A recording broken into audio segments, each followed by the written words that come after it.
Aviso: a Casa Elefante contém conteúdo adulto, então se você é muito sensível para ouvir sobre 45 golpes de machado cego no pescoço, ou joque de cabeças, essas coisas assim, talvez não seja uma boa ideia você ouvir esse podcast, jovem.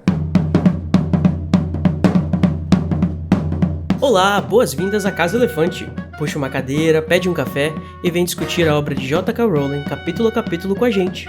Hoje, o 8º capítulo de Harry Potter e a Câmara Secreta, a festa do aniversário de morte.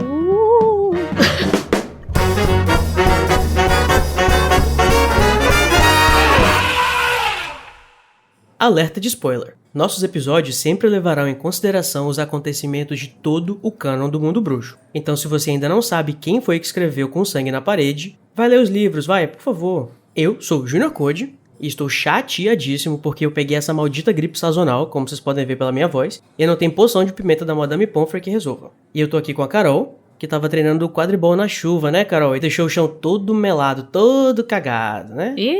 Já vi que tem gente passando pano pra Filch. E vai ter que passar, né, querida? Porque você deixou o chão só a lama. Mas foi só um pouquinho de lama. Um crime. Foi um crime. E quem tá aqui com a gente hoje, especialmente, né, temos uma convidada especial, a Luísa Zanferdini, da equipe do site Animagos. Oi, gente. Tô tão feliz de estar aqui. Mas só não esquece de bater o pé, tá? Senão eu vou pedir demais, antes de entrar. Tá. Ai, maravilhosa. Vou fazer isso. Inclusive, é verdade que você já esteve na Casa Elefante? E eu não tava toda molhada quando eu fui lá. Nossa, essa frase ficou um pouco feia, né? É pra isso que serve o aviso de conteúdo. E você vai passar pano pro Filch também, Luísa? Um pouquinho, né? Mas não muito também. E agora, no começo do nosso episódio, a gente tem o momento do duelo de resumos, né? Onde dois participantes duelam pelo direito de iniciar a discussão do capítulo com uma frase da sua escolha. Ganha quem conseguir fazer o resumo completo do capítulo em menos de 30 segundos, que hoje vai ser julgado pela Luísa, nossa convidada. Então, você vai ter essa tarefa, viu, Luísa, de julgar imparcialmente, que nem a Minerva, só que não.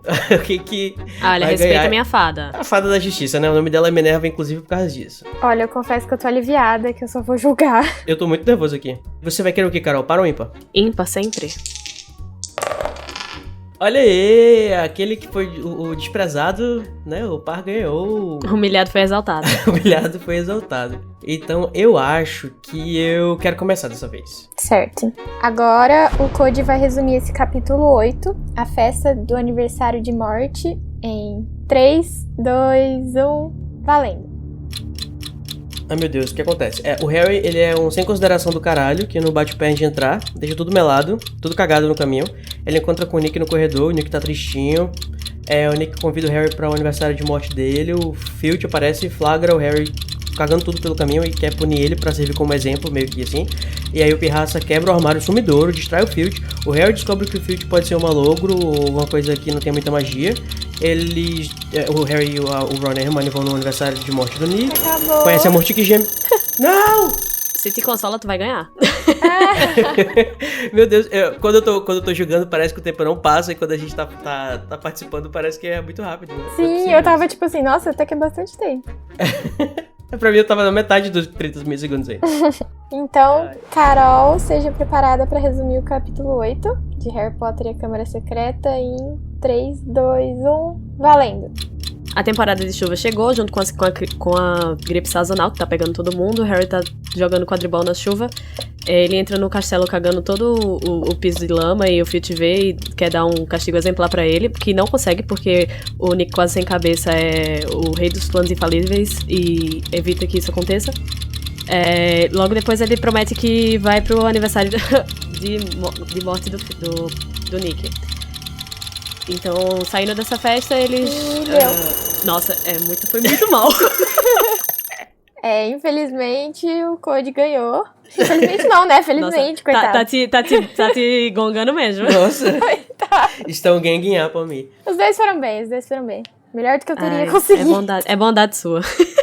Eu acho que a Carol, só por solidariedade, não conseguiu terminar o capítulo, a descrição dela pra gente poder avançar. Eu acho que a gente precisa de mais de 30 segundos, viu? Agora de diante tem que ser 45. Se você curte o conteúdo do Animagos e quer nos ajudar a continuar produzindo, você pode nos apoiar através do PicPay. É só acessar picpay.me/animagos e escolher o seu plano. Com a sua ajuda, a gente vai poder continuar produzindo conteúdo acessível e de qualidade para você. O endereço é picpay.me/animagos. Harry é levado para a sala de Filch, descobre que tem algo de errado com a magia dele ou a ausência dela. Nick, quase sem cabeça, convida o trio para sua festa de aniversário de morte. Deixando a festa, Harry ouve vozes novamente. Ele vai seguindo o som com Rony e Hermione e acabam descobrindo escritas em sangue na parede e Madame Nora petrificada. Será que é Madame Nora ou Madame Nor?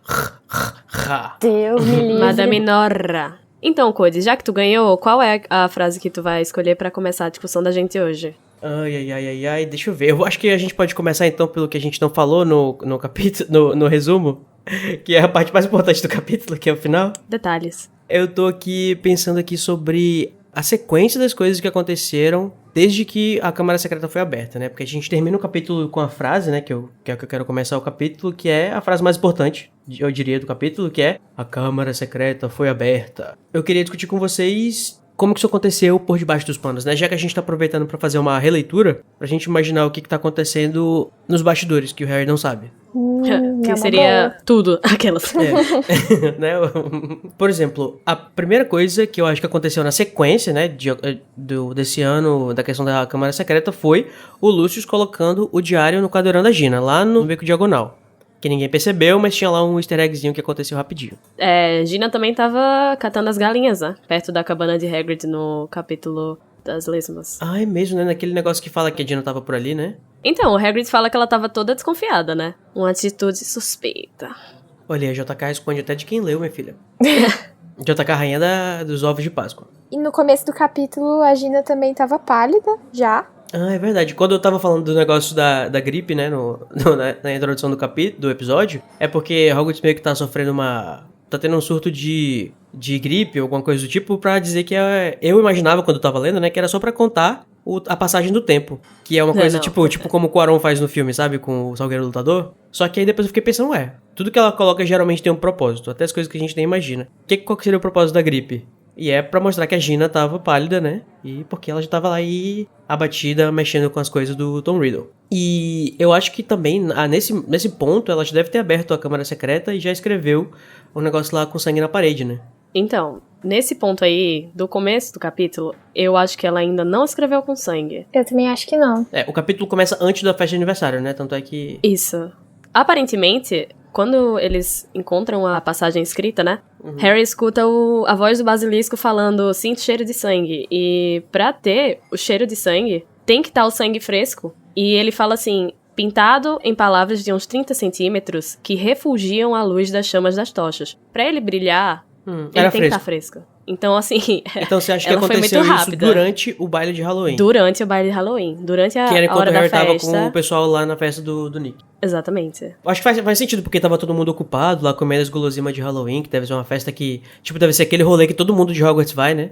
E a gente não tem muito contato com as pessoas que Gina tem amizade, que poderiam ter notado essa ausência dela aí. Então até aí, tipo, ninguém sabe. No primeiro ano dela, não fez amigos ainda. O Halloween é só um mês depois do início das aulas, 2 meses. Então não deve ter tido tanto tempo pra fazer amizade. Mas todos concordamos que aqui ela já abriu a câmera, né? Já abriu a câmera. Inclusive, sabe quem não tava na festa de Halloween passada? Hermione, e ninguém notou. Olha, velho, sempre tem uma menina faltando na festa, né? Bora anotar as coisas que acontecem das festas de Halloween de Hogwarts. E, tipo, no primeiro livro, a J.K.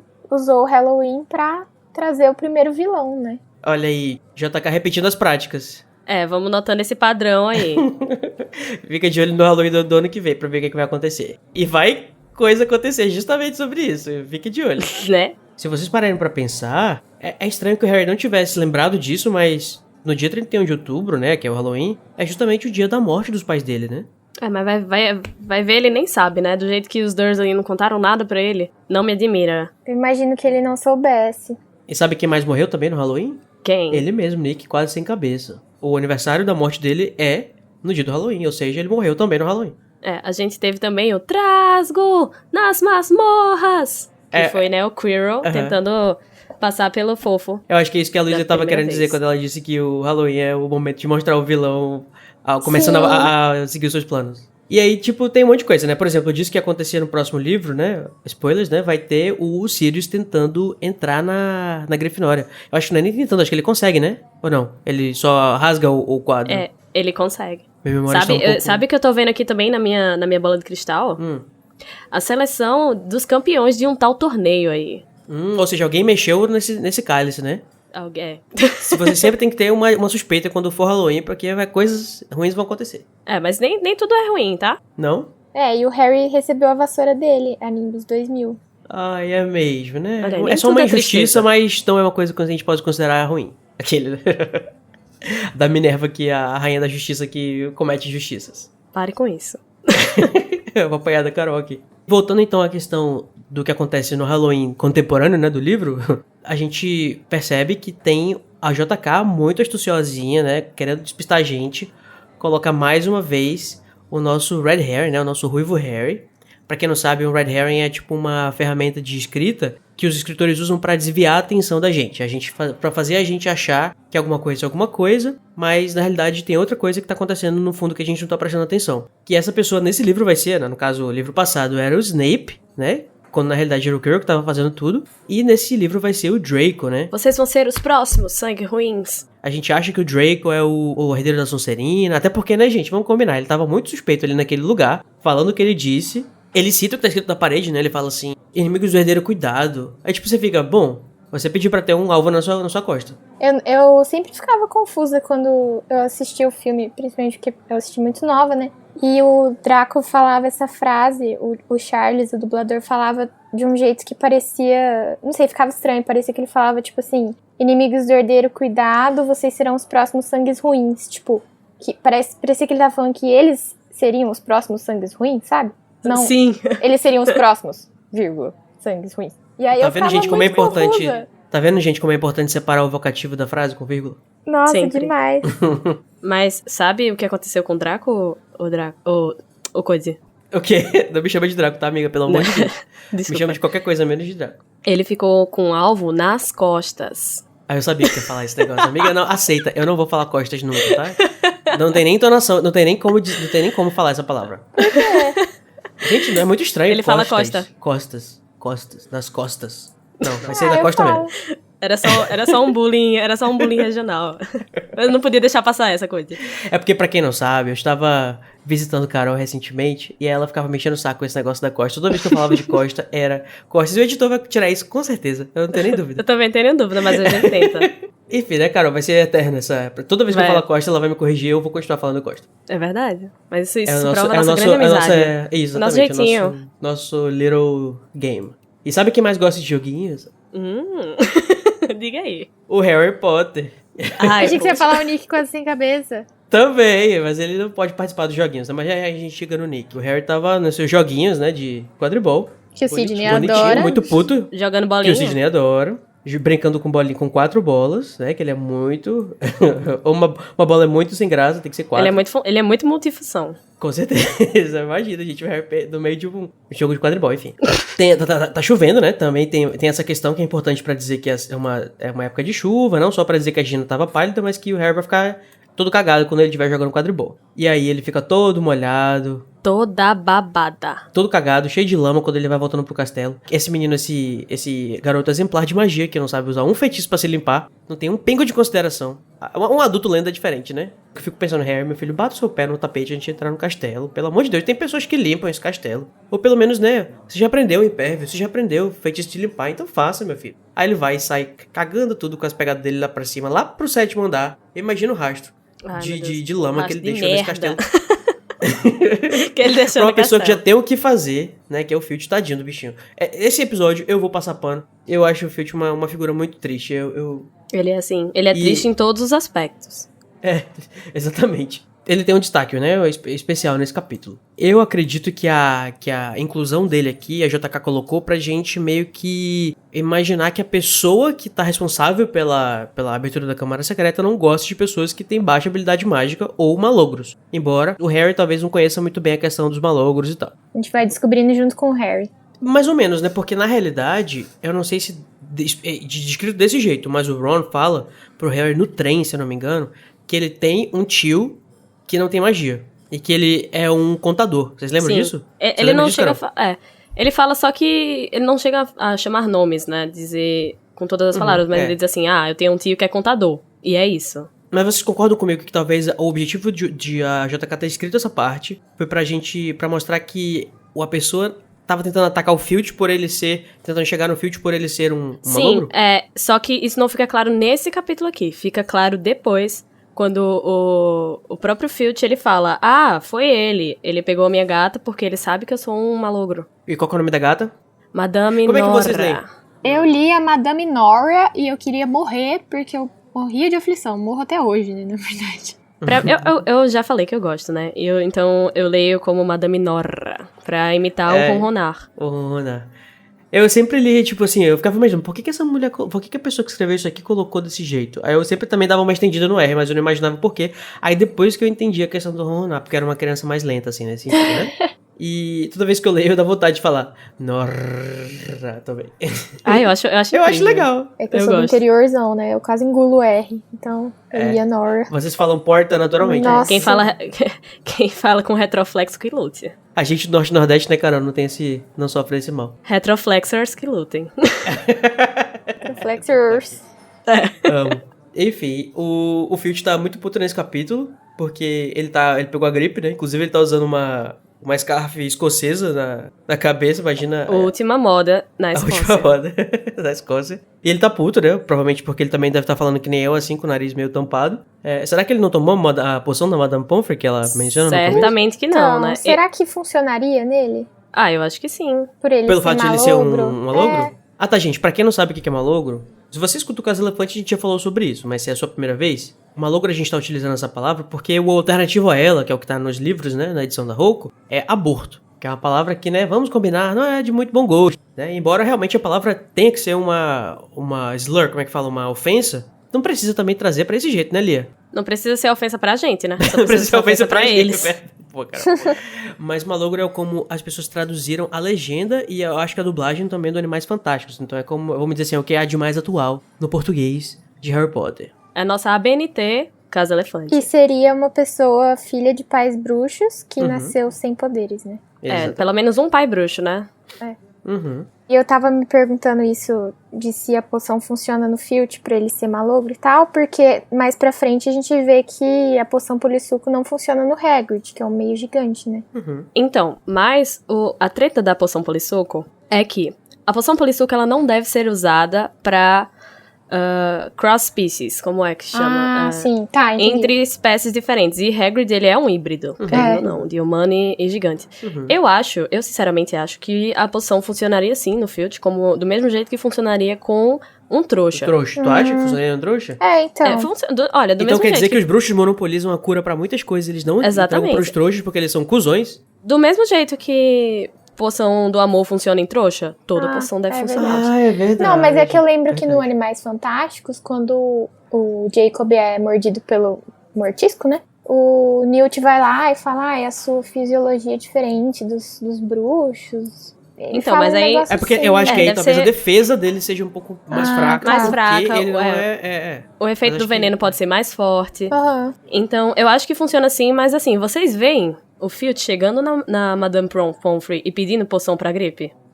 Verdade. O babado dele é com a Madame Pince. Na verdade, não é fanfiqueiros, né? Vai que, né? Vai que... Não, Se já não tudo que eu estiverem falei providenciado. tudo que eu falei até agora é sério, mas vai que ele fosse na Madame Pomfrey e a Pince ficasse puta, ó. Relacionamento abusivo aí, ó. Trocou uma madame pela outra. Mas sim, eu acho que funcionaria nele sim. Ele só é muito orgulhoso pra ir lá e pedir, sabe? Eu fico pensando também como que ele não deve ser orgulhoso, se é que é orgulho, a gente pode problematizar aqui um pouco. A questão de ele se encarregar de limpar as coisas da escola, que são as coisas mais difíceis, sendo que ele supostamente teria um exército de elfos domésticos pra fazer isso pra ele. Não é porque assim, a gente vai entrar naquela questão de por que em Hogwarts a gente tem um zelador responsável pela limpeza, a limpeza de um castelo inteiro. Imagina como é que não deve dar trabalho cuidar da porra de um castelo inteiro, Nossa, sendo que você não tem magia. Eu realmente nunca entendi isso. Faria muito mais sentido. Até em questão de logística mesmo, ele estar como a figura da governanta ou do mordomo, que coordenaria esse quadro de funcionários que são que não são funcionários, né, de escravos. Esse é. quadro de escravos, que são os elfos domésticos, pra focar mesmo o que precisa ser feito. Olha, eu preciso que vocês reparem tal sala, eu preciso que vocês façam tal coisa. Não faz sentido você botar uma pessoa que não tem magia pra fazer as coisas à mão, sabe? Isso é E, tipo, pura eu acho maldade. O que você tá falando faz todo sentido, Carol, mas assim, isso não, só acho que cai um pouco na questão na prática, porque, pelo visto, é o próprio Filch que tem que limpar as coisas mais difíceis, entendeu? Eu não sei se isso é uma coisa da JK fazendo de propósito, ou se ela não pensou nisso, porque, tipo assim, porra, deu um chabu lá na sala de poções, miolo de sapo pra um lado, bosta frita de dragão não sei pra onde, e ele que tem que limpar, tipo... Mas amado. então, nessa parte eu acho que ele tá só cursing. Xingando, Eu acho que ele tá né? xingando. Eu também achava. Sabe? Tipo, bosta frita de dragão. Eu Pra achei mim, ele isso tá da primeira vez que xingando. eu li, mas na segunda vez que eu li, eu achei que ele tava de fato descrevendo as coisas que ele teve que limpar. Tanto é que ele já disse que ele teve que limpar miolo de sapo. Ele coloca na lista de novo. Não, sim, com certeza. Mas assim, pra mim isso é mais uma na conta do Dumbledore. Atribuir essa função a ele, sabe? Você uma está função cancelado de... pelo Igor. Beijo pra ele. Mas assim, Não, mas gente, vamos combinar. Eu vou estar aqui com a Carol nesse momento, né? Porque assim, vamos lá, Dumbledore. Vou primeiro tentar passar um pano pra ele, já que o tema do nosso episódio hoje é sujeira e tal. Vamos passar um pano pro Dumbledore nesse... Vamos lá, vamos supor que o Dumbledore esteja pensando, vamos integrar um malogro nessa sociedade que tanto os exclui. Vou dar um trabalho pra ele fazer que ele possa fazer sem magia. Só que assim, ele pode fazer sem magia? Tipo assim, ele pode limpar o castelo todo sem magia? Não sei, né? E sendo que ele tem um contingente enorme de seres que tem uma magia muito mais avançada que os bruxos, que são os elfos domésticos, que pra limpar, de fato, devem ser eles que limpam, né? Porque eu não consigo acreditar de verdade que o Filch é a pessoa que limpa a Hogwarts inteira. Gente, ele não consegue, ele não é humanamente capaz de limpar um castelo inteiro. Todo mundo que já limpou uma casa sabe que isso não acontece. Não é gente, possível. uma Embora casa de ele 3 se vanglorie... cômodos é um inferno pra fazer uma Embora faxina. ele se reclame, se lamente que ele teria que limpar aquele negócio por 1 hora, mais ou menos, depois. Mas, tipo, será que vai ser você mesmo? Não sei, enfim. Mas, assim, às vezes eu fico pensando, será que existe uma benevolência, um modus operandi do Dumbledore de tentar fazer um statement, assim, no mundo bruxo, sabe? Tipo assim, olha só, vamos aproveitar uma pessoa aqui que não tem magia pra fazer uma coisa pra ela ser útil no nosso... Mas ele nunca conversa sobre isso, então acho que não é bem isso. Eu acho que aí já vai passar de... Uma benevolência que claramente não deu certo, né? Porque o Filch, ele é a pessoa mais amarga... Sim. Que a gente tem contato, assim, dentro da escola. E ele faz muito mais mal do que bem pros alunos, eu acho. Exatamente. Então, eu acho que ele, num cargo de administração ou de coordenação, ele ia super bem. Porque ele não ia ter que se esforçar o dobro pra fazer o que os elfos fazem, sabe? E ele tem que lidar diariamente com a peste, que é o pirraça, também não deve fazer nada bem pro psicológico dele. Então, Nossa, acho que assim, com certeza Dumbledore, eu não sei se esse é o caso, né? Mas se você quis trazer algum benefício pro Filch ou para o mundo bruxo com isso, você errou totalmente o seu propósito. Porque, amigo, não. Tudo errado sobre isso. Mas será que o Filch não queria estar lá também? Porque ele gosta de infernizar as crianças, né? Tipo, ele gosta de torturar elas e tal. A questão do Dumbledore apoiar uma coisa tóxica, assim, também diz muito sobre o Dumbledore. Eu não digo nem de apoiar, mas de fechar os olhos pra isso, né? Enfim, mas assim, vamos deixar claro também, gente, que a gente sabe que isso é uma obra literária e que tem que ter uma figura antagônica, tem que ter um conflito, porque senão não tem graça. Então, assim, é muito legal que a JK fez isso. Mas a gente também se reserva o direito de problematizar isso só pra gente fazer um exercício aqui, vamos dizer assim, de lógica e de argumentação. Harry Potter é para obcecados. Exatamente. É pra isso que é o podcast mesmo, né? Pra gente mergulhar bem fundo no psicológico e nas motivações dos personagens. Acho que é uma coisa que toda criança pode se identificar facilmente também, tipo, ter uma pessoa chata na escola, sabe? O zelador chato e assustador. O porteiro chato, alguma coisa assim, que não deixa, sei lá, os meninos sair. E deixa eu perguntar uma coisa, Luísa, você acha que, eu não sei se foi você ou foi a Carol que falou, que o Filch tem essa questão de ser amargurado e tal, pelo fato de ele não poder fazer magia. Você acha que esse jeito dele de ser é de fato porque ele sente um ressentimento, ou ao invés das pessoas que fazem magia, ele tá meio que imerso nesse mundo em que todo mundo faz magia em volta dele, ele não pode? Com certeza é isso, porque, tipo, eu fico pensando, né, se fosse eu no lugar dele, assim, eu não trataria as pessoas mal como ele faz, né, mas eu ficaria muito frustrada, assim, de não ter magia e conviver com um monte de gente, um monte de pirralho que tem magia, E eu ia ficar, tipo, meio que vendo o que eu tô perdendo, sabe? A vida legal que eu não tenho. É. E aí a gente já retoma a pergunta, tipo, por que ele tá lá? Ele tá lá porque ele quer? Porque ele gosta de ficar se torturando, vendo aquilo? Eu penso que ele tá em Hogwarts também é a forma que ele consegue de viver um pouco da magia, né? De se manter próximo, né? Porque ele, num mundo trouxa, ele ia estar completamente ostracizado. E vai aquele de uma família super bruxa também, que, tipo, ele não sabe de nada sobre o mundo trouxa, né? Que tem muitos malogros que conseguem se socializar no mundo trouxa, porque ou eles foram expulsos de verdade, né? Como a gente vai depois falar sobre alguns malogros, ou porque, tipo, eles já tinham um pai que era trouxa. Falando nisso, pra mim, na minha cabeça, só era considerado malogro, né? Ou aborto, né? De acordo com o Lia, quem fosse filho de 2 pais bruxos. Pra mim também. Pra mim também. Que, aparentemente, é considerado também, pelo menos de acordo com o Pottermore e o Wizarding World, as pessoas que têm um dos pais bruxos. Ou seja, se você é mestiço, ou melhor, né? Se você é mestiço, você tem um irmão, e ele, porventura, não é, ele também é malogro. Eu fui procurar, porque eu fiquei cabreira também com isso. E eu achei uma explicação no Wizarding World de um texto que chama Tudo que você precisa saber sobre malogros. E ele diz assim: a diferença principal entre um malogro e o trouxa é que eles são relacionados ou aparentados com um bruxo ou uma bruxa, só que sem a magia. Então, tipo, ele não fala que ambos os pais precisam ter magia pra a pessoa ser um Mas pelo menos malogro. um deles, né? Pelo menos então, um no caso, por exemplo, as irmãs do Gilderoy Lockhart são malogras. Seriam malogras. Porque ele tem, parece que a mãe bruxa, né?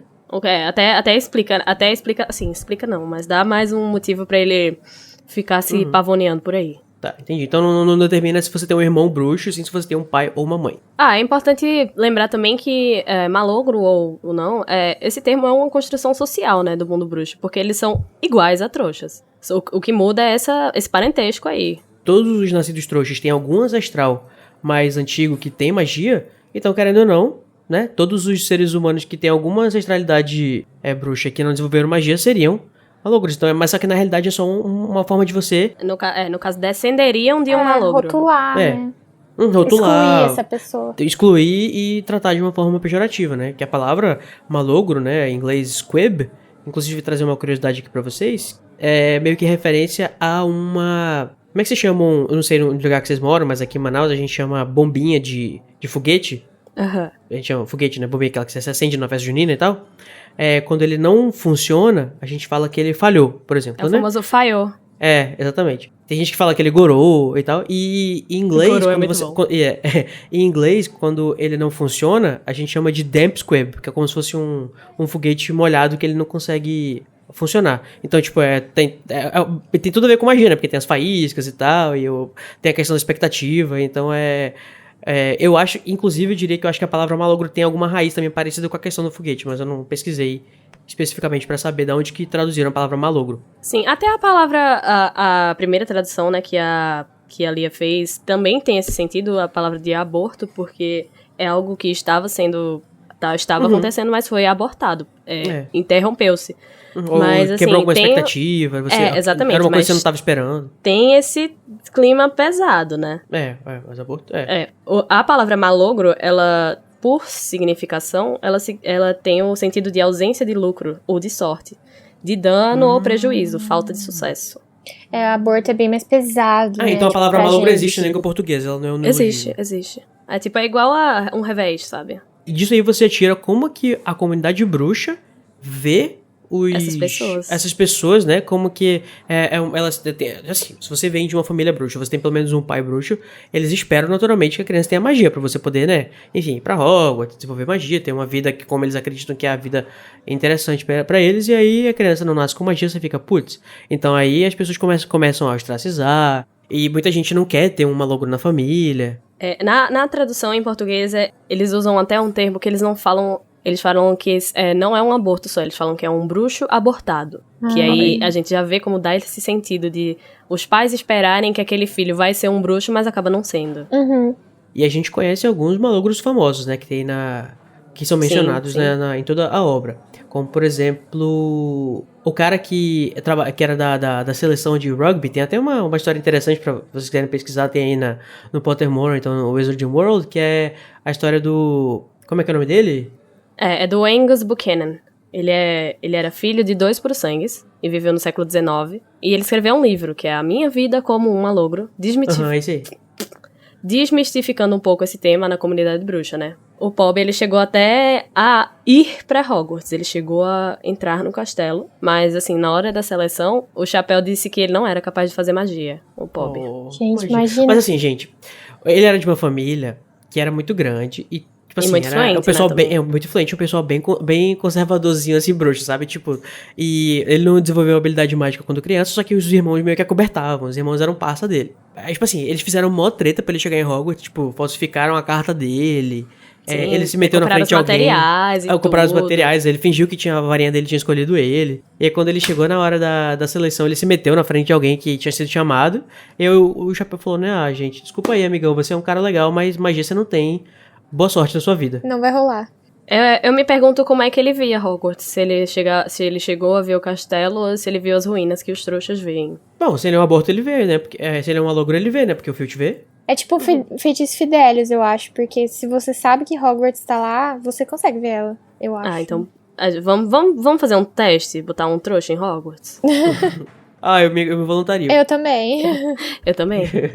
O irmão da Dolores Umbridge também era um malogro, né? É mesmo, Ele né? vive num mundo trouxa com a mãe dela. Ela tem um pai trouxa, né? Não, o pai dela trabalhava ele era zelador do Ministério da Magia. O pai é bruxa, a mãe que não é trouxa, né? A mãe que é trouxa, né? Isso. É verdade, eu lembro que tem toda a questão da construção do personagem dela, que a JK fez, né? De que o personagem... De que ela, tipo, meio que tinha vergonha da família. Ela escondia que o pai era... Zelador.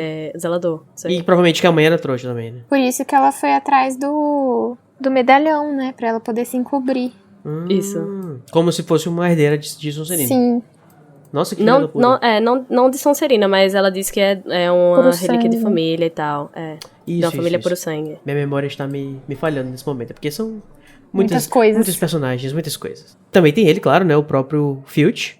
Que uma curiosidadezinha, né? Hoje eu tô uma pessoa de curiosidades hoje. Se vocês conhecem a mitologia da história do Argo... Que é o primeiro nome do Filch. É o primeiro nome do Filch. Na mitologia grega, tem um servo de Hera, né? Que é o Argus, que ela transformou ele num pavão, depois que o pavão tem vários olhos, né? Meio que pintados na sua cauda. O pavão é considerado uma da ave que representa a Hera e tal. Enfim, é porque Argo era um servo dela que tinha vários olhos pelo corpo. Ela criou pra vigiar os Zeus. Então faz todo sentido, tipo assim, ter um zelador que ele tá o tempo todo por todo lado, com vários olhos. É bem legal, acho que tenho quase certeza que isso foi consciente da JK ter pegado esse nome. Não, com dar nome certeza. pra ele.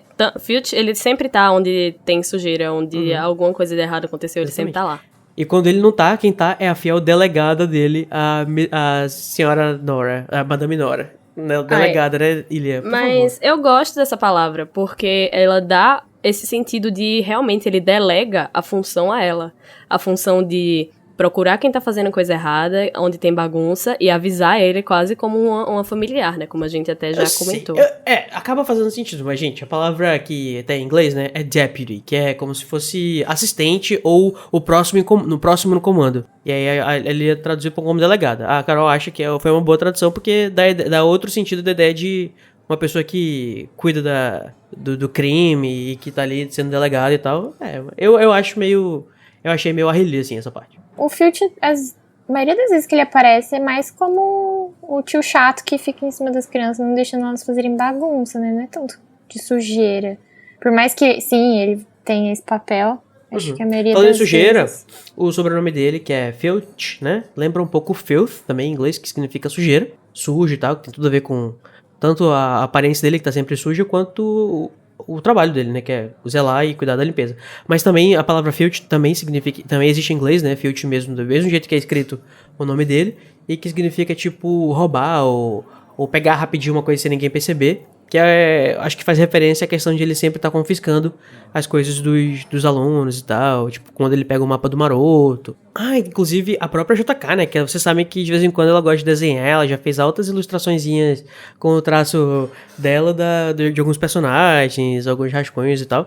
Ela fez o desenho do Filch. E a gente vai colocar aqui na descrição pra vocês, na descrição do post, pra vocês verem como é que é o Filch de acordo com a JK. Outro malogro que a gente tem, assim, falando, é o Marius Black, que ele foi deserdado da família Black. Então, o rostinho dele provavelmente tá queimado na tapeçaria.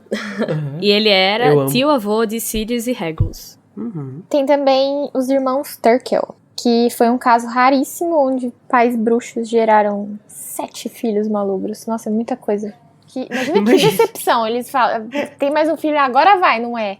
Agora vai, não é de novo. Sabe o que eu lembrei agora, Carol? A conviver com as diferenças. Oi? Para os nossos fãs que gostam de Avatar, spoiler, né? O Aang casa com uma personagem da série e os dois são dobradores, né? Eles são dominadores de elementos. E eles acabam... O primeiro filho deles nasce sem nenhuma habilidade de dobrar elementos. Imagina a decepção do bichinho, tadinho. Mas voltando para o universo de JK, né? Tem também, como eu já falei, as irmãs do Lockhart, as irmãs mais velhas dele. Sim. Tinha também a Martha Stewart II, que era uma das gêmeas da Isolde Sayre. Que foi a fundadora de Ilvermorny. De Ilvermorny, Massachusetts, with you choose it. Bom, tem também o irmão da Molly Weasley, que o Rony já falou anteriormente, né? Que trabalha como contador. E que o Ron fala como se ele fosse um nada, né? Ele fala, tem um tio aí que eu não tenho contato, sei nem quem é, ele só sei que trabalha como contador, alguma coisa Mal assim. sabem eles que esse cara podia ser a Nath Finanças do mundo bruxo. Isso, isso é pela família da mãe dele, que a família da mãe dele é uma das famílias, uma das 28, né? É 28 ou 27? 28. São os Pruitt. Porque tem uma lista de 28 famílias puro sangue, que são supostamente com sangue puro desde da humanidade, dos primórdios da humanidade. Essas famílias também produzem então, isso que eu ia falar. Acho que isso não impede que a família seja de sangue puro. Né? É legal também ver como o Rony, ele não tem, né, esse estigma, essa construção tão forte do malogro. Tanto que ele nem menciona a palavra, né, pro Harry. Ou talvez porque era o primeiro livro e essa ideia não tinha sido construída ainda, né? Aquele. Cala a boca.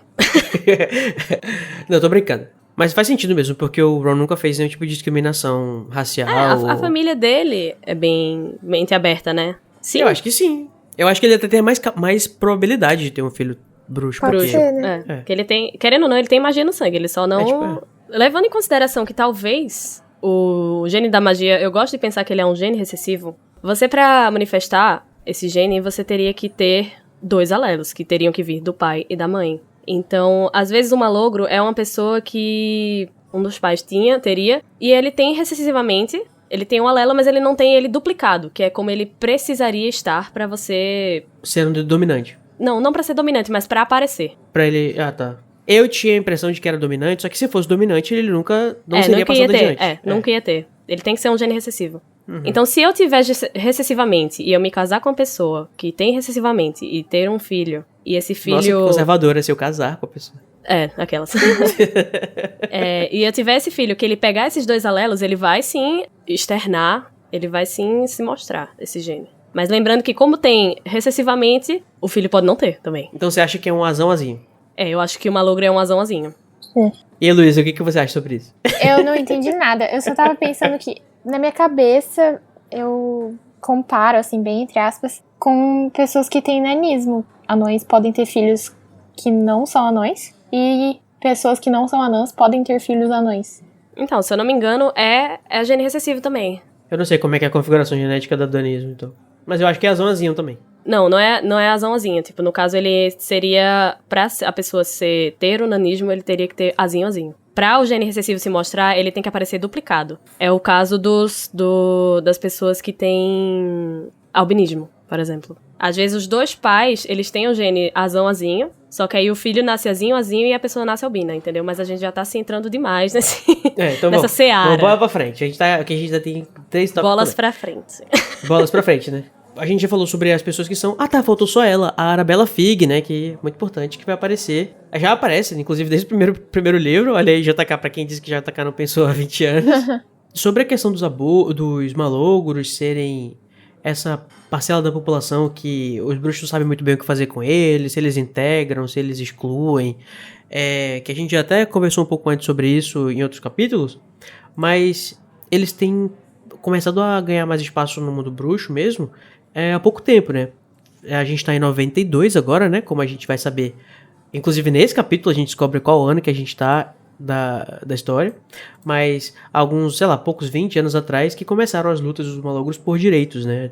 Que começam em 1975, as primeiras marchas pelos direitos dos malogros. Então é uma coisa recente que o pessoal do mundo bruxo não tem ainda muita consciência a respeito. Talvez depois da questão lá do livro do Buchanan, que foi a primeira obra, assim, que meio que expôs pros bruxos como é que era essa pessoa. Tipo, ninguém sabia muito bem como é que era sobre isso, então todo mundo destratava de um jeito que não... sem conhecer, né? Preconceito mesmo. Uhum.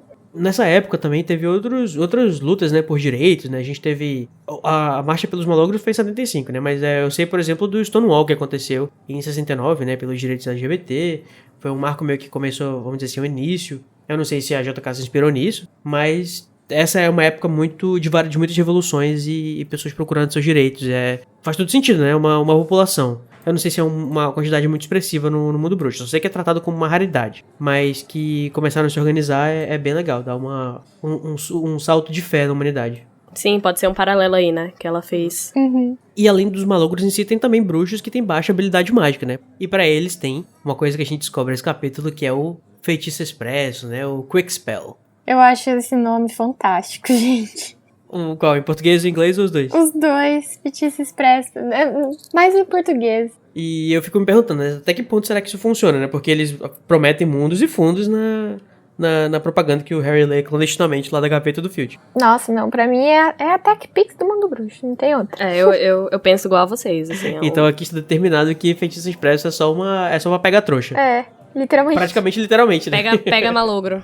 E eu acho também que a J.K. colocou isso pro Filch culpar o Harry, mas também pra mostrar outros aspectos da vida dos bruxos, assim, tipo, igual a gripe tipo que eles estavam. Então, tipo, eu acho o máximo ela ter posto essa gripe e mostrar que eles têm uma poção pra tratar a gripe, sabe? Tipo, eu achava isso muito lindo quando eu... Que querendo ou não, é o que a JK faz de melhor, né? Que é criar o mundo e criar as dinâmicas que acontecem dentro do mundo. Então, sempre ela dá esses pedacinhos e deixa a gente muito, muito à vontade nesse mundo que é tão rico e tão cheio de... E mesmo ela apresentando, ela dando tanta riqueza nesse mundo, ela não mostra isso de graça. Não, entendeu? Sempre tem um motivo. Tanto nesse caso de Filch, tanto nesse caso do caso da gripe, ela botou alguma coisa ali que era super pertinente pro plot no final. Gente, é Halloween. Yeah. Tá na hora de a gente tomar nossos suquinhos de abóbora e fazer travessuras pelo castelo. Porque as travessuras estão comendo solta nesse momento que a gente acha que tá todo mundo se divertindo, mas olha aí, tem grafite acontecendo nas paredes. E a JK escolheu esse capítulo pra fazer assim como ela fez vamos dizer assim, um conto de Natal no livro passado, né, no episódio que a gente falou sobre o espelho de Gisele. Esse fica bem claro pra mim, pelo menos como um conto isolado quase de Halloween. Que a gente tem várias coisas místicas e fantasmas e morte, e o jeito como ela descreve as coisas que acontecem na festa, e as próprias condições de como o Nick perdeu, ou melhor, quase perdeu a cabeça. Tudo isso deixa uma atmosfera assim muito assustadora e tenebrosa, que super combina com Halloween. E JK, né, gente? Sempre nos agraciando. Então os fantasmas estão à solta por Hogwarts, ou melhor, os fantasmas não estão no baile de Halloween, eles estão na festa do Nick, que o Harry aceitou participar. Porque o Harry é um panguão e não sabe falar não. Exatamente. Eu me identifiquei um pouco, né? Me metendo nessas situações só porque eu não sei dizer não. Favores trocados, né? A gente vai falar mais sobre a questão do favor que aconteceu aí, mas o Harry aceitou e a Hermione, como é uma entusiasta do conhecimento, não podia perder a oportunidade de participar de uma festa de morte, uma festa de aniversário de morte. Eu vou quase parafrasear ela e dizer, realmente, quantas pessoas podem dizer que estiveram numa festa de aniversário de morte? Eu também acho que eu não perderia essa oportunidade, nem que fosse tão estranha quanto foi, mas... Nem que fosse pra dar uma passadinha, dá uma passadinha, depois... Eles que foram burros, na verdade. Eles quiseram ficar mais tempo do que eles deveriam, né? E a JK descreve os fantasmas, né, que estão presentes e... Que eles são bem parecidos com a ideia que a gente tem no nosso imaginário, né, de fantasmas. Sim. Eles são semi-transparentes, eles flutuam, eles gostam de assombrar... Alguns deles são meio trapalhões e tal. E alguns deles são meio que fixos num lugar, que eles gostam de assombrar aquele lugar. Tipo, por exemplo, a Murta, que vai aparecer nesse primeiro capítulo, como uma menina que assombra o banheiro, né? Mas ela não fica fixa só ali. Ela não é fixa, né? Porque quando a gente chega a ler a história dela, a gente vê que ela ficou assombrando uma menina que praticava bullying com ela na época que ela estudava. Então, e só depois de que teve interferência do Ministério da Magia que ela, tipo, foi obrigada a desistir disso. Então, assim, eles não estão presos nos lugares, né? No caso, os poltergeists, então ela seguiu a menina pra casa da menina. Isso, ela assombrava essa mulher em Eu especial. achei que era, tipo, na escola ela assombrava. Não, era na vida. Ela fez da vida da mulher um inferno. Mas já os poltergeists, sim. Os poltergeists são fixos no lugar, né? Eles são meio São que eles se fixos no materializam. Eles não são uma pessoa que morreu. Eles dependem daquela atmosfera, né? Da energia do lugar pra existir. Então, a diferença entre os fantasmas e os poltergeists é que os poltergeists são uns espíritos do caos, né? Eles assombram um local específico por vez, geralmente habitada por adolescentes, né? Como, por exemplo, uma escola e bruxos, né? E a gente meio que só tem um em Hogwarts. Mas esse eu acho que ele vale, assim, por vários. Gente, eu odeio pirraça. Eu também.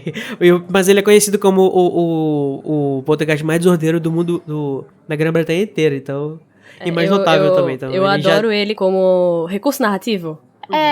Mas o personagem dele realmente me deixa com raiva. Principalmente nesse capítulo. Ele zoa muito a Murta e eu fico meio puto com isso. Assim, eu odeio o pirraça, mas eu adoro a ideia de ter um poltergeist na escola enchendo o saco, sabe? Eu acho muito, tipo, muito lindo. E aquela coisa que você não consegue se livrar, né? Tipo, ele é indestrutível. Não. Ele é um espírito indestrutível do caos. Ele não dá pra ser eliminado. E é engraçado, Ou seja, né? se você quiser se livrar dele, você tem que construir uma escola em outro lugar. Ou chamar o Barão Sangrento. Mas, inclusive, eu vi na descrição dos poltergeists que, na realidade, tem, inclusive, em lares trouxas. Inclusive, vem do folclore, né? De pessoas que são aqueles espíritos desordeiros, que gostam de aprontar bagunça, fazer os outros ficar com medo e tal, e causar muita zoeira. Tem uma questão também que os poltergeists, eles são, eu acredito que um pouco mais tangíveis do que os fantasmas, né? Os fantasmas, eles conseguem interagir com gás, com vento... Mas os poltergeists conseguem mexer objetos mesmo. Tanto é que ele joga as coisas nas pessoas.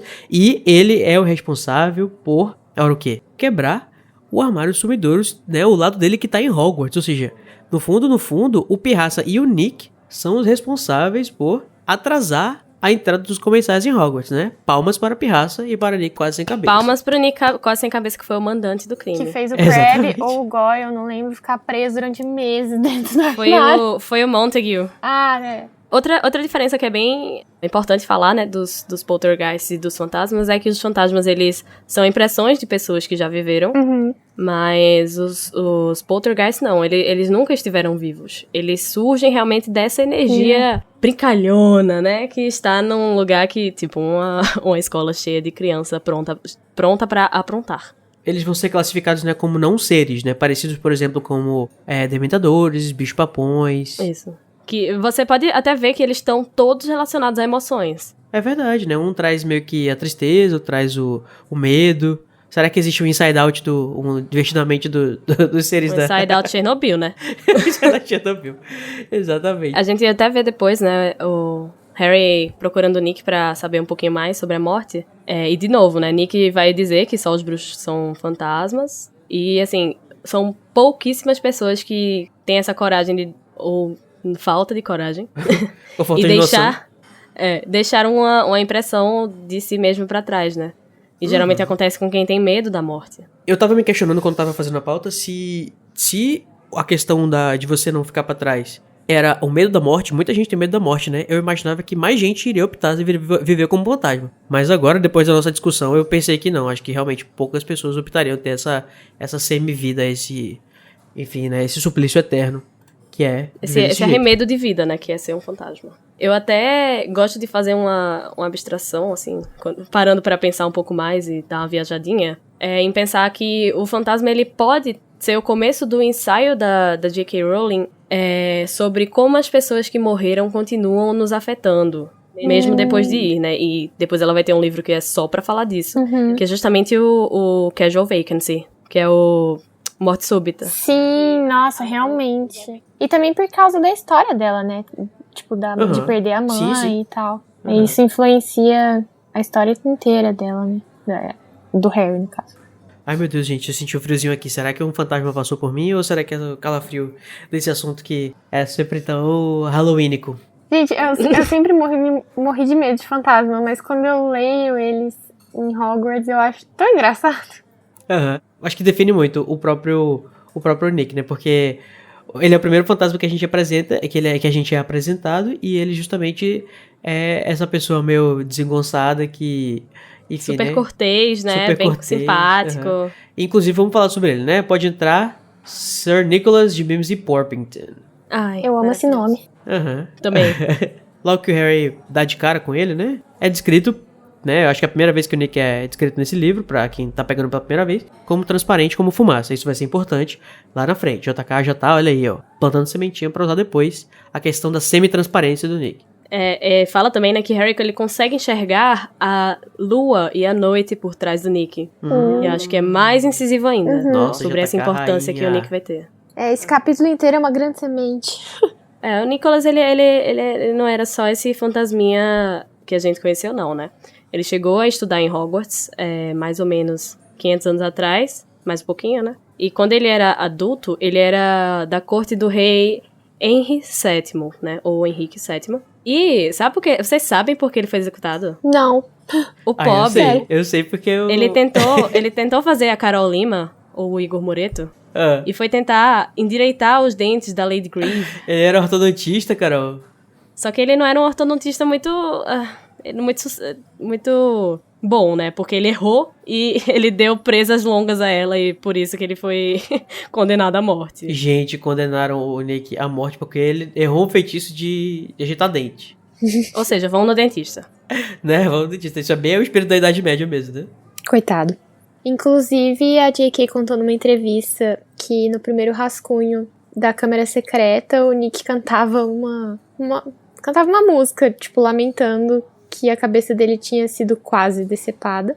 Ai, pobre. Mas o editor não gostou muito dessa ideia e pediu pra ela cortar. Mas ela disponibilizou essa canção. Eu imagino quantas crises de gastrite esse editor não teve, o pobre. Ele ficava assim, pelo amor de Deus, o que essa mulher quer mandar pras crianças ler, gente? Né? E fica aqui um fun fact, né? É a partir desse aniversário de 500 anos cravados que a gente sabe em que ano se passa a história, visto que no bolo do Nicholas tem a data que ele morreu, e a gente descobre, né, que foi no ano de 1492 mais 500, logo, esse livro se passa em 1992 e a gente consegue traçar as datas de todos os outros eventos que acontecem nos livros. Sim. Olha aí, gente, que coisa. Esse é o momento que a gente sabe a cronologia dos livros. Ou seja, né, Nick Reizinho esquecido. Exatamente. E não esqueçamos também que o Nick é justamente a pessoa que faz o plano infalível do Cebolinha, que vai ser responsável, como eu disse lá atrás, pra atrasar o Draco, né? Exatamente. Sim. Desde então, nesse livro, a gente já viu os 2 armários sumidouros, o primeiro na Borgin em Burkes. Esse aí em Hogwarts, a gente vê ele sendo quebrado, a gente vê depois o Montague desaparecendo. Então, assim, J.K. rainha, né? Planejado Planejando há 20 tudo. anos atrás. 20 anos atrás. E, né, o Armário Sumidouro, que nessa edição ainda não tá com essa tradução, acho que a Ruko não Sim. quis corrigir, inclusive depois, que eles chamam como o armário que desaparece. É o que do inglês? É o Vanishing Cabinet. Aham. Mas, inclusive, essa tradução me deixava confusa, porque eu achava que o armário inteiro desaparecia. Tipo, não Ele que ficava o que invisível, você né? punha dentro sumia. Dá essa ideia mesmo, mas a própria expressão em inglês também dá a ideia de que o próprio armário deve desaparecer. Entre esse livro 2 e o 6 tem muitas coisas em comum, gente. O nosso podcast parceiro, que é o Estação 9 3/4, vai explorar, não sei se já explorou, na época que a gente tá gravando isso aqui, um episódio de podcast sobre estrutura quiástica, né? Que é ring composition, ou composição em círculo, que dá a ideia de que a JK ou outros escritores, né? Quando eles fazem uma obra, eles espelham a primeira com a última, a segunda com a penúltima, e assim por diante. E a gente consegue, de fato, achar muitos paralelos entre o segundo e o sexto livro. Como, por exemplo, o aparecimento, né? Ou o desaparecimento do armário. O que mais? O Draco, que é usado como falsa pista, né? O Red Herring. Isso entre outras coisas, né? E várias outras coisas a gente encontra como paralelo aí entre esses 2 livros. Inclusive, a gente já deu as nossas opiniões sobre essa teoria, né? Ingo já gongou, mas assim, era bom voltar e lembrar disso também. Eu ainda tenho as minhas dúvidas, mas eu acho que é sempre bom a gente falar porque, assim, nesse caso, pelo menos, é muito claro que nesse livro 2 tem realmente muita coisa tem sim uma simetria. Com o sexto. Mas tu sabe quem também apareceu nesse episódio, nesse capítulo, pela primeira vez? Não foi a Grey Lady, foi outra Outra Grey Lady. Uma que geme. Ai, meu Deus. Gente, esse nome também. Pra você que não entendeu ainda... É a Murta que geme. É a Murta que geme, a bichinha. Ela aparece pela primeira vez aqui, né? Relendo isso, eu só conseguia sentir pena dela. Sim. A gente até vê Hermione sendo uma fada empática, né? Porque ela sabe o que é sofrer bullying, né? Sofrer bullying, exatamente. E chorar no banheiro. E chorar no banheiro, meu Deus. Fada empatia. Só que ao mesmo tempo que ela é empática, ela também não tem muito saco pra mundo. Exatamente. Embora ela também não queira ficar perto. E isso me faz questionar também, gente, entrando aqui numa discussão um pouco mais, vamos dizer assim, metalinguística, sobre a questão da JK trabalhar esses personagens que são um pouco mais cômicos, de uma forma cômica, óbvia, mas sobre coisas sensíveis, né? Como bullying, por exemplo. Eu sei que na época que esse livro saiu, não se falava tanto sobre bullying e sobre, enfim, né? Esse tipo de assunto, mas às vezes eu tenho a impressão de que a JK, ela tem a mesma postura de zombaria desses personagens que já estão sofrendo, de forma que, como a gente tá lendo a história através do ponto de vista do narrador, a gente acaba também zombando desse personagem que já tem uma história sofrida. O próprio O que Filch. vocês acham sobre isso? Nossa, eu acho que isso é muito verdade. Inclusive, eu nunca tinha parado pra pensar nisso e eu achei muito pertinente tu falar isso, porque era uma coisa que eu ia na onda, sabe? Aí que tá, tipo, assim, quando eu li as primeiras vezes, né, porque assim, eu li Harry Potter todo ano, eu via dessa forma, tipo assim, eu lia já meio que pensando, nossa, muito é um pé no saco, ela é muito chata, não sei o quê. Conforme eu fui ficando mais velha, eu comecei a ler de outra forma, tipo, com dó mesmo da Murta e sentindo essa empatia. Então, acho que vai do leitor também, da forma que você lê, sabe, os personagens. Porque quando eu era criança, eu não tinha sofrido bullying ainda, sabe? E aí eu só fui ter essa empatia pela Murta, pelo Filch, depois que eu já tinha vivido coisas que poderiam se encaixar em certo grau no que eles vivem, sabe? Eu acho que isso acontece também com outros personagens, como você falou, o Filch, o próprio Neville, às vezes. O Neville, gente, eu me identifico demais com o Neville. A Luna no início, só que a Luna, ela faz a Luna virar um personagem que a gente admira, né? Mas tem alguns que ficam presos sempre nesse vamos dizer assim, nesse ranço do narrador. O próprio Pedro Pettigrew também. O Pedro Pettigrew também. A Murta, inclusive, foi assassinada, né? Ela tem tudo a ver aparecer nesse episódio que a câmara é aberta, porque ela foi justamente assassinada pelo Basilisco, né? E ela foi uma das pessoas que não tinha nada pra ser refletido, ela viu diretamente o Basilisco, e é o que marca também o final desse capítulo, quando o Harry tá saindo da festa e eles encontram... ele começa a escutar, né? Ele tá com os dois. Ele começa a escutar, né? A voz sussurrante passando pelas paredes. Essa cobra pequena que vai passando pelas paredes, né? Só que não. Mas, gente, o que me deixa tão coisada sobre a Murta, tão caralhada, é como a gente já viu que a sociedade bruxa é punitivista pra caralho. Sendo que eles nunca pararam pra investigar de verdade a morte de Murta, e você quer testemunha melhor do que a vítima. Pô, não é? Ela pode testemunhar sua... Nossa, que interessante. Os fantasmas podem testemunhar a sua própria morte. É verdade. Exatamente. E, tipo, ninguém nunca parou pra escutar um ai, sabe? Ninguém perguntou pra ela como que ela morreu, né? O que eu me pergunto também é que nesse finalzinho, quando o Harry ouve o Basilisco e ele sai correndo, os três saem correndo, é se o Rony e a Hermione não escutam, tipo, um silvo, porque a cobra tá falando, né? E ela tá se arrastando, eu eles imagino não escutam na minha cabeça, arrasto, Luísa. nada. Pois é, eu imagino na minha cabeça que como ela faz um barulho parecido com, sei lá, pressão ou água, talvez eles não estivessem identificando que parecia que era água passando pelos encanamentos. É o que eu gosto de pensar meio que pra passar um pano, entendeu? Mas eu também me perguntava assim, vocês não estão escutando absolutamente nada? Tipo, não é como se só ele pudesse ouvir. Eles já ouviriam, mas não ouviriam, entenderiam, né? É, porque depois, quando eles fazem o duelo, enquanto o Harry tá entendendo que a cobra tá falando, tá todo mundo ouvindo ela silvando, sabe? Verdade. Então, eu vou ter que ficar com a teoria da água mesmo. Ou da... Entre a incompetência de JK e a teoria da água, eu vou ficar com a teoria da água. Entre ele errar e eu errar, eu prefiro que ele erre. Eu adoro essa. É isso aí, a câmara foi aberta, né? Inimigos do herdeiro, cuidado. A câmara secreta foi aberta. Inimigos do herdeiro, cuidado. Vocês serão os próximos sangues ruins. Então, pessoal, agora chegou aquele momento que a gente vai carregando todo aquele ódio pra gente finalmente conjurar a nossa maldição da morte. Momento Avada Kedavra. Então, cara, vamos começar com você. Qual que é o momento que você mais odiou, que te deixou mais desconfortável nesse capítulo? Então, é a frase do Filch, que ele fala assim, só um pouquinho de lama pra você, mas pra mim é mais uma hora de limpeza. E isso é a prova do quão carregado, ele fica... Sobrecarregado, ele fica. Por essa função que talvez fosse melhor que ele desempenhasse outra. Então seu avado é pro Dumbledore, Carol? Meu avado é pro Dumbledore. Igor pode pular na frente. Mata Ou seja, os dois. gente, não foi Snape que avados. matou Dumbledore, gente, foi Carol Lima. Igor vai se jogar, eu vou fazer um jeito do feitiço fazer uma curva, tal qual o procurado, e vai pegar no Dumbledore. E você, Luísa, qual que é o seu Avada Kedavra? O Dumbledore vai pegar um Avada duplo? Não, coitado. O meu vai pro Pirraça mesmo, só porque eu odeio ele. Olha aí, ódio Pena que vai gratuito. atravessar ele, né? Não vai não. Lupin joga a bola de chiclete dele. Ah, mas vocês acham que dá pra dar uma Avada Kedavra no Poltergeist? Eu acho que ele dá... Ele sofre um punchzinho. Petrifica ele. Eu tenho ranço dele até nos joguinhos. Nossa, Então a mas gente no já jogo- pode dizer que no 7º ano, o pessoal das trevas lá que tava em Hogwarts estava praticando a Avada Kedavra do Poltergeist. Olha, é uma boa maneira. E o teu, Cody, qual é? O meu Avada nesse momento é uma Avada leve, né? É um Avadazinho de leve pro Harry. Já que ele sobrevive vários Avadas Kedavras durante a série, né? Por que não mais um? Que ele não tem consideração nenhuma, gente. Ele deixa o castelo tudo cagado de lama. Eu, como adulto, eu só imagino a raiva que eu ia sentir desse garoto. Eu ia falar, Amado, usa sua varinha pra limpar, pelo amor de Deus. Tira esse sapato e bate essa água.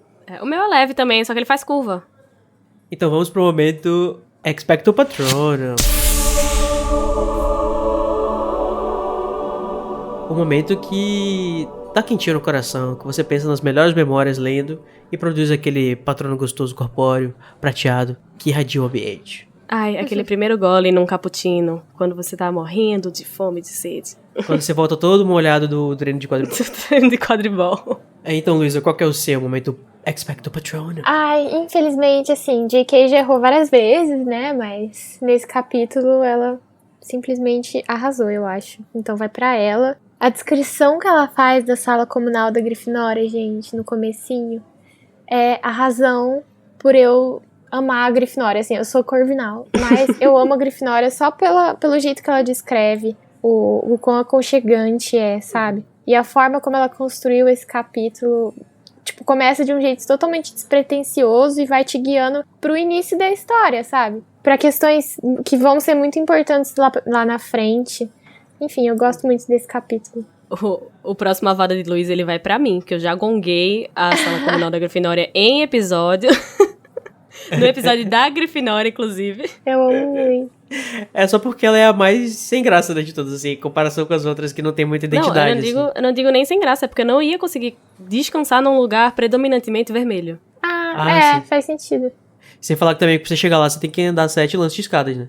E sem falar que você tem que se abaixar e entrar de 4 por dentro do buraco da parede, né? Gente, isso é horrível.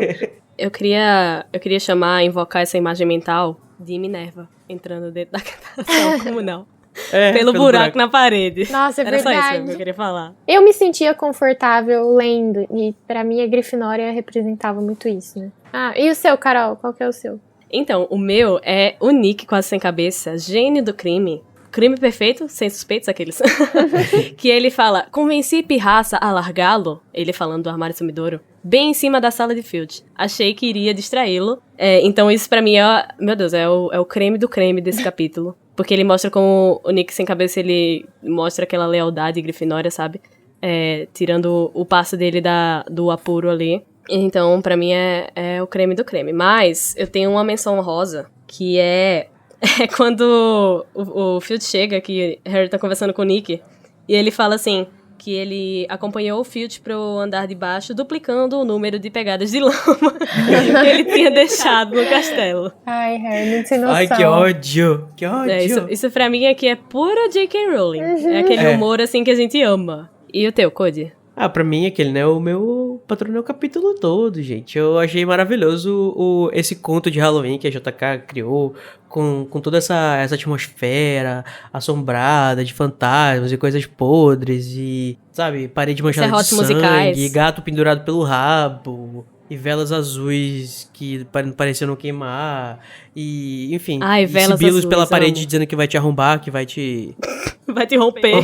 vai te romper, enfim, deixa eu te matar, coisa assim é maravilhoso. Eu acho que JK, né, merece todos os patronos. Você quer falar pra gente, Luísa, quais são os personagens novos que apareceram nesse capítulo? Sim, olha, aqui a gente teve o Sir Patrício Delaney Podmore. Quem que é esse? É o cara lá que o Nick quer impressionar. Ah, é verdade.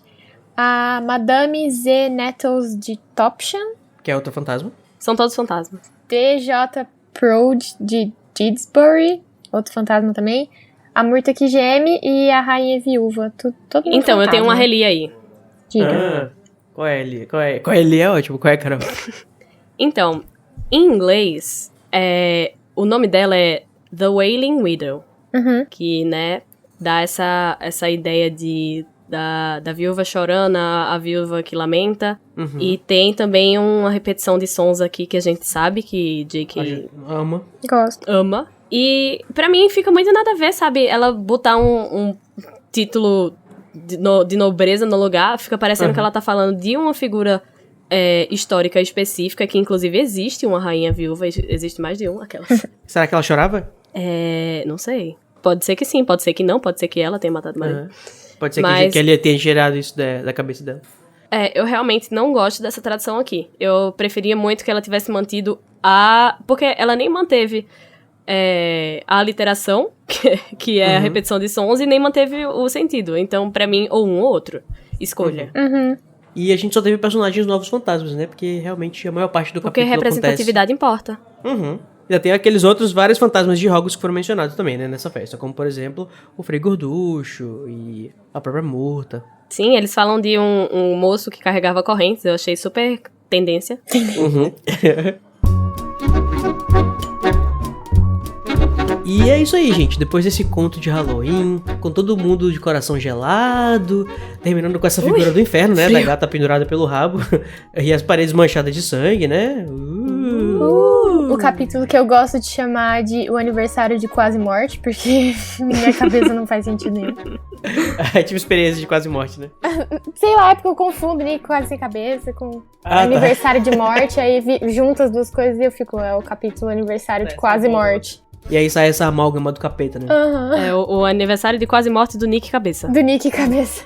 E semana que vem, então, a gente volta pra seguir no mistério, né? O que é isso, negócio de câmara secreta que foi aberta? O que é esse negócio de herdeiro de não sei da onde? Na discussão do capítulo 9, a pichação na parede. Tchau! Tchau, gente.